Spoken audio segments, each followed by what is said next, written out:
us was that it is our duty to try to correct injustices in the world.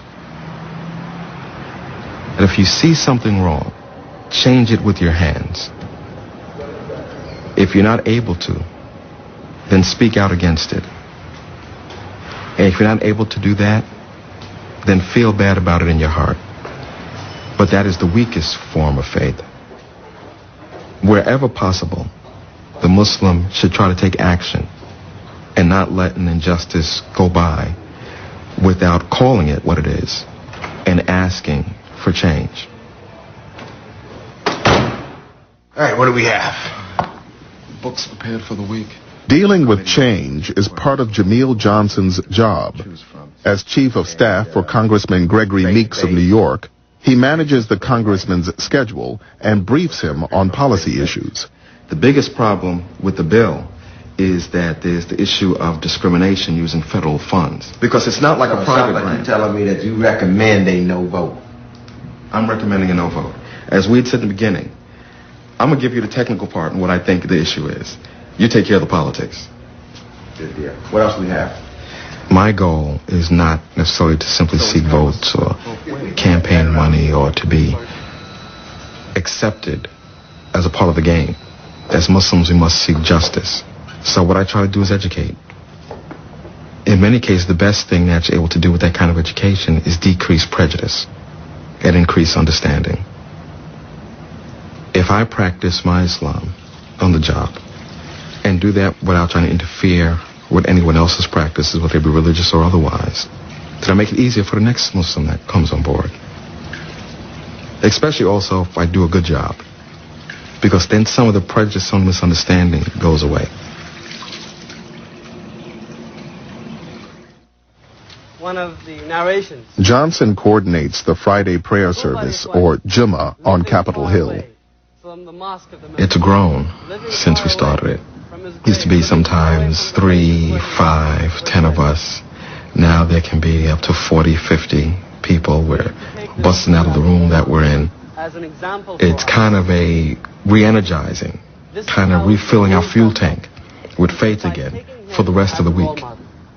The image of the messenger gives us an example of somebody who was extremely successful as a head of state.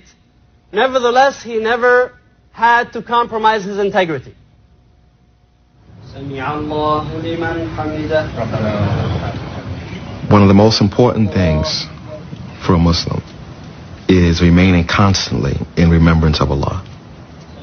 What we are commanded to do is that we make formal prayer 5 times a day.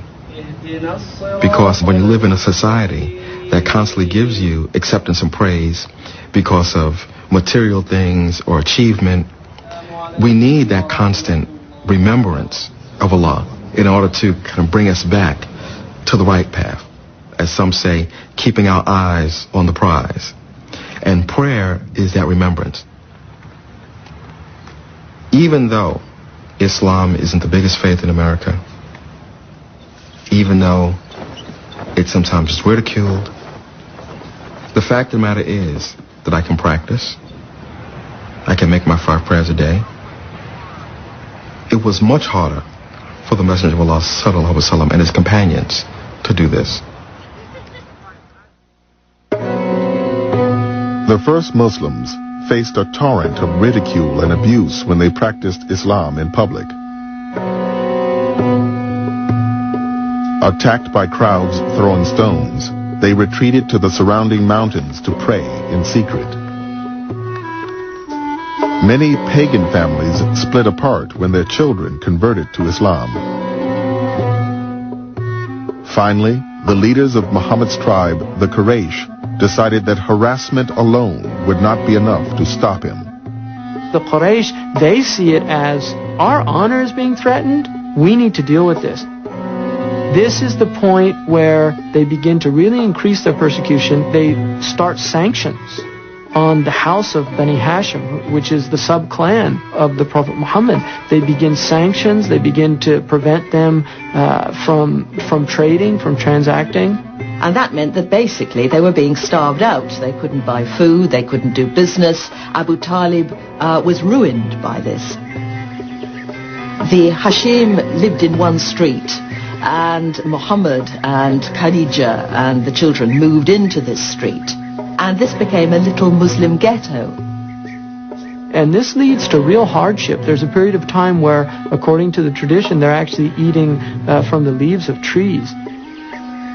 Famine destroyed the fortunes of Muhammad's protector Abu Talib and his follower Abu Bakr. The survival of both the clan and Islam were in jeopardy.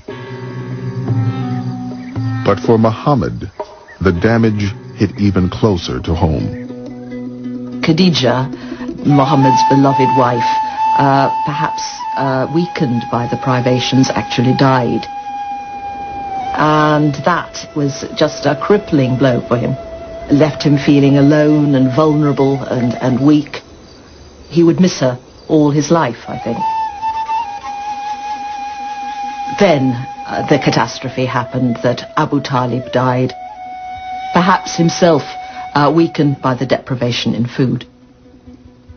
Now, without Abu Talib, Muhammad was fair game for assassination. And there's a terrible moment where he utters this heartbreaking prayer, saying, "Oh my God, I have no other protector but you, Allah." And how was he going to move forward? He'd done what Allah had told him to do. He proclaimed this message, and all he seemed to have done was stir up hostility and hatred, and split his tribe down the middle. This wasn't improving matters. He must have felt in almost a sort of a dark night of the soul.